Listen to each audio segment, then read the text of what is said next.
Кайырлы күн көрермендер, Атырау облысы өңірлік коммуникациялар қызметі алаңындағы онлайн баспасөз маслихатымызды бастаймыз. Бүгін алаңымызда теңіз кенішіндегі жағдай туралы сөз етілетін болады. Бүгінгі біздің спикерімізбен таныс болыңыздар. ТШО компаниясының қоғаммен байланыс жөніндегі бас менеджері Артығалиев Ырзабек Дәуітұлы, алаңымызға қош келдіңіз. Сөз кезегі Ырзабек Дәуітұлы, өзіңізде. Рахмет.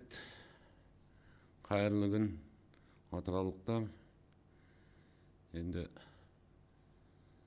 бүгін теңіз кенішінде болып жатқан жағдайды барлықтарыңды да іштеріңде, көптеріңде де мазалап отқан шығар, не болып жатыр деген. Сондықтан бүгінгі брифингке қатысып отырмыз. Хочу подчеркнуть, что Тенгизшевройл продолжает принимать меры по недопущению распространения коронавирусной инфекции среди персонала на тенгизском месторождении. Как уже сообщалось ранее, в рамках данных мер ТШО совместно с подрядными организациями и государственными органами осуществляет вывоз персонала с месторождения Тенгиз, не задействованного прямой производственной деятельности. В связи с первыми подтвержденными случаями заражения COVID-19, зарегистрированных среди персонала наших субподрядных организаций, ТШО в течение следующих нескольких недель планирует поэтапно снизить темпы деятельности и сократить численность персонала для обеспечения их безопасности и сокращения риска дальнейшего распространения коронавируса. Временное снижение темпов работ и сокращение численности персонала в Тенгизе затронет как подразделение базового производства, так и проект будущего расширения.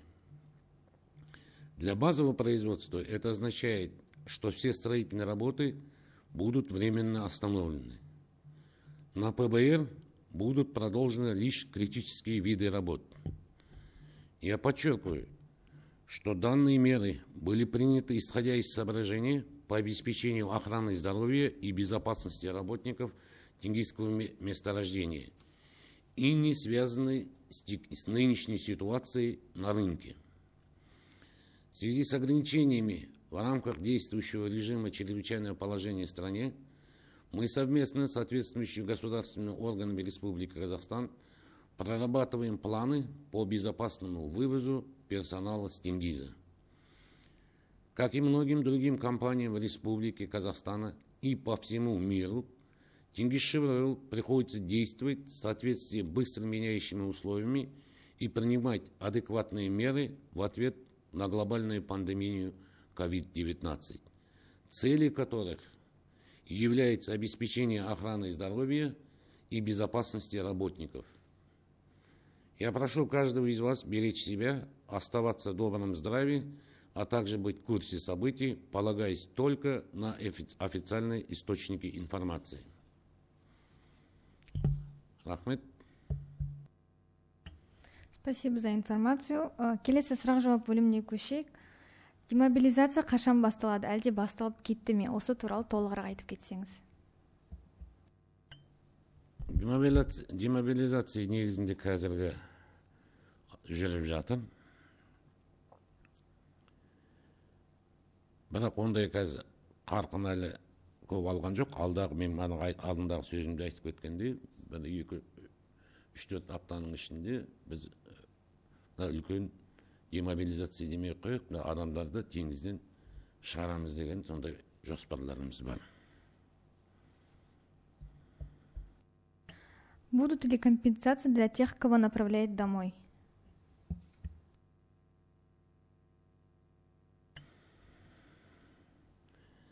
Для работников подрядных организаций, чьи работы будут приостановлены, ТШО рекомендовал сохранить заработную плату на время простоя. Однако я хочу отметить, что любые вопросы касательно компенсаций должны рассматриваться в рамках трудового законодательства Республики Казахстан. Спасибо за ответ. Сколько человек на сегодняшний день отпущены домой? По нашим планам мы уже где-то начали демобилизацию, вывоз персонала начали мы по Атырауской области. Это ориентировочно около 600-700 человек. Когда ориентировочно планируете вернуть людей на работу?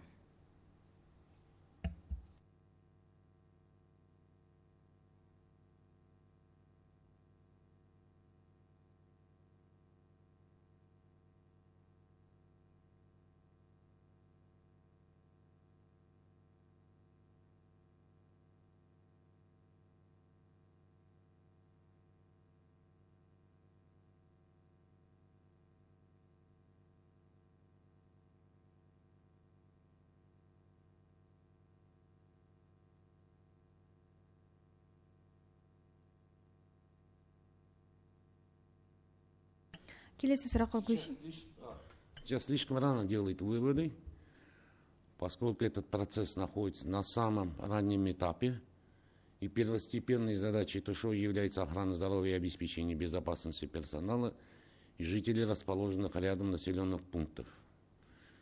Сейчас мы все предпринимаемые меры направлены на выполнение этой работы. Что сказать на какой срок? Это, естественно, до стабилизации обстановки в Республике Казахстан. Вы знаете сейчас, что сейчас объявлено чрезвычайное положение, и поэтому мы, как только обстановка стабилизируется, будет возврат идти работников. Спасибо за ответ. Теңізде дезинфекция жұмыстары қалай жүргізіліп жатыр? Теңізде мен уже алдындағы осындай осы ақпараттарды хабарлағандай, барлық санитарлық дезинфекциялық материалдар бар теңізде. Олардың барлығының несімен, кестесімен, өздерінің жасаған кестелерімен дезинфекция жасалып жатыр. Жауабыңызға рахмет. Будут ли данным сотрудникам предлагать работу на других проектах, которые еще работают?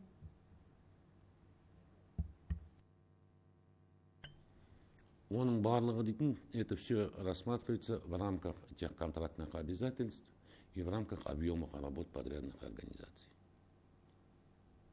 Вывоз персонала, так как осуществляется вывоз персонала, то мы сейчас, опять-таки, наша цель, я говорю, опять это не связано ни с рынком нефти, ни с ценой на нефть, это прежде всего связано с безопасностью персонала, который работает на Тенгизе. Мы сами внедрили и вообще требование медицинское такое, чтобы люди сохраняли дистанцию, люди находились берегли себя в этом отношении. И поэтому для того, чтобы создать эти условия на Тенгизе, мы и вывозим персонал оттуда. Спасибо за ответ. Тағы бір сауал келген екен, жұмысшылардың басым бөлігі өзге аймақтардан, мысалы Шымкент, Ақтөбе дегенде, оларды неге таратып жатыр? Мысалы, Кенттік инфекция ошағы, неліктен карантин ошағындағы жұмысшыларды таратады деген сауал келген екен әлеуметтік желі қолданушысынан. Алдындағыдай айтып кеткен, біздің ең басты міндет, ең бірінші денсаулықты, біздің персоналдың денсаулығын сақтау. Мана қайтып кеткен Кенттік, ол да Ватырнас дейтін поселокта болған жағдай, ол поселок қазір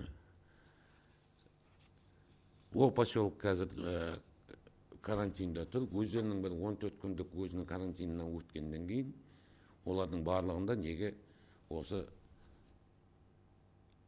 теңізден шығаратын адамдарды шығару жоспарымызға олар да қосылады. Қазір олар барлығы доғырлардың 14 күндік карантинға ол поселок қазір карантинда тұр. Жауабыңызға рахмет. Осы ретте тағы бір сұрақ келген екен. Тенгизде анализ қалай алынады? Яғни ол жақта ПЦР жоқ дейді, нақты анализ алу үшін қалаға әкелінген дейді. Тенгизде лаборатория бар ма, жоқ па, тест алынып жатыр ма деген сауал келген екен. Теңізде қазір жасалып жатқан жұмыстар тек қана қазір анализ проба Ватырнас несінде жасалып жатыр. Қалғандарының барлығында медициналық скрининг жасалып жатыр. Сондықтан ол жерде адамдар онда теңізде көбінесе келген, бұл ненің алдында келген адамдар, мына жағдайдың болмай тұрған кезінде келген адамдар. Сондықтан барлығы қазір медициналық скринингтің қарауының астында.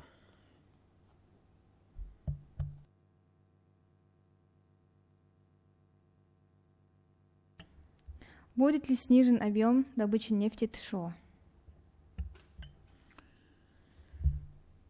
По объему снижения нефти нет, я скажу. Воздействия на производственную деятельность не будет. Все наши, опять-таки хочу повторить, предпринимаемые меры направлены на охрану здоровья и безопасность персонала. У нас производство добычи нефти работает в штатном режиме. Спасибо за ответ. Бүгінгі бізде бүгін Атырау облысы өңірлік коммуникациялар қызметі алаңындағы тікелей эфирде баспасөз маслихатында қонақта болған ТШО компаниясының қоғаммен байланыс жөніндегі менеджер Рзабек Дәуітұлы. Осы тақырыпқа сәйкес тағы да алып қосарыңыз бар ма? Мен барлық нелерді айтып жатырмын. Егерде алдағы уақытта тағы да сұрақтарың болса, тағы да осындай коммуникацияға келіп, оның барлығына жауап беруге дайынбыз. Тағы да әлеуметтік желіден сізге сұрақ келген екен. Теңізге қанша мердігер компания бар? Ұсақ текті санағанда мұның барлығы ТШО-ның есебінде болу керек қой дейді. Қазір қанша компания жұмыс жасап тұр осы төтенше жағдай кезінде? Қазір теңіз кеңішінде қазір 400-дей мердігерлік компания жұмыс жасап жатыр. Оның барлығын есебін біз алып отырмыз, есебі бар. Қазірде теңіз кеңішінде мына мердігерлік компаниялардың адамдардың санын шығартып жатырмыз. Сондықтан бізде айтатынымыз, біздің тіпті мердігерлік емес компаниялардың олардың да санын қазір алу, қанша адам бар екенін теңізде соның барлығы қазір нақтылап жатыр. Осымен келіп түскен сұрақтар аяқталды. Біздің тікелей эфирде қонақта болған Рзабек Дәуітұлы, алаңымызға келіп толық ақпаратпен бөліскеніңізге рахмет. Осымен біздің тікелей эфирдегі баспасөз маслихаты аяқталды. Назарларыңызға рахмет. Рахмет, барлықтарыңызға саулық тілеймін.